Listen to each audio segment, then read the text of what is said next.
I don't think PM will have the guts to come to the Lok Sabha today and उनको पता लग जाए कि उनकी सच्चाई क्या है, देश को पता लग जाए। Welcome to RP quick world. दोस्तों जरा सोचिए, भारत की संसद में एक सांसद खड़ा होता है, किसी सोशल मीडिया पोस्ट का नहीं, भारत के पूर्व आर्मी चीफ की किताब का जिक्र करता है और उसी पर कहा जाता है इसे पढ़ने की इजाजत नहीं है। सवाल ये नहीं कि राहुल गांधी क्या कहना चाहते थे, सवाल ये है कि एक आर्मी चीफ की किताब से संसद में इतना डर क्यों। जिस किताब की बात हो रही है उसका नाम है 4 स्टार्स ऑफ डेस्टिनी।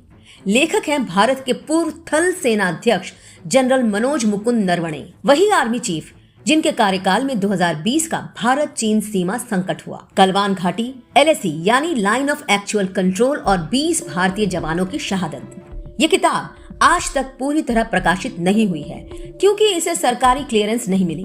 सरकार का कहना है कि किताब में संवेदनशील और राष्ट्रीय सुरक्षा से जुड़ी बातें हैं। लेकिन यही से सवाल उठता है दोस्तों, अगर ये बातें गलत हैं तो उन्हें पढ़ने से रोका क्यों गया, और अगर ये सच के करीब है तो देश को जानने में क्यों रोका जा रहा है।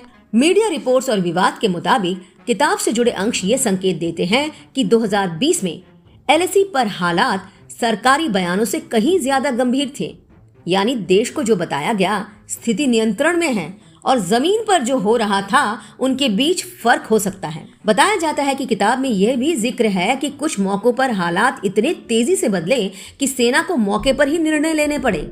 ये सवाल उठाता है, क्या राजनीतिक और रणनीतिक स्तर पर स्थिति की गंभीरता पहले समझी गई थी। विवाद का सबसे संवेदनशील हिस्सा यही है। कहा जा रहा है कि किताब में उस समय की उच्च स्तरीय बातचीत, रणनीतिक दुविधाएं और निर्णय प्रक्रिया का जिक्र है। सरकार का मानना है कि ऐसी बातें संसद के रिकॉर्ड में जाना राष्ट्रीय सुरक्षा के लिहाज से ठीक नहीं। जब राहुल गांधी ने संसद में कहा मैं इस किताब से कुछ पढ़ना चाहता हूँ, तो स्पीकर ने इसे नियमों के तहत रोक दिया। तर्क दिया गया किताब अप्रकाशित है, नियम इसकी अनुमति नहीं देते, राष्ट्रीय सुरक्षा जुड़ी है। विपक्ष का सवाल सीधा था, अगर सब कुछ साफ है तो डर किस बात का।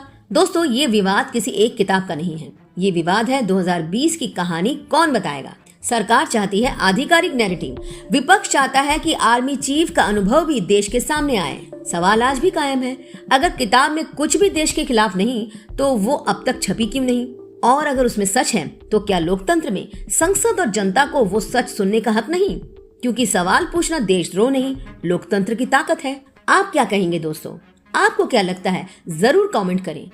वैसे ये वीडियो मीडिया रिपोर्ट्स और सार्वजनिक चर्चाओं पर आधारित है, इसका उद्देश्य किसी व्यक्ति या संस्था को बदनाम करना बिल्कुल भी नहीं है।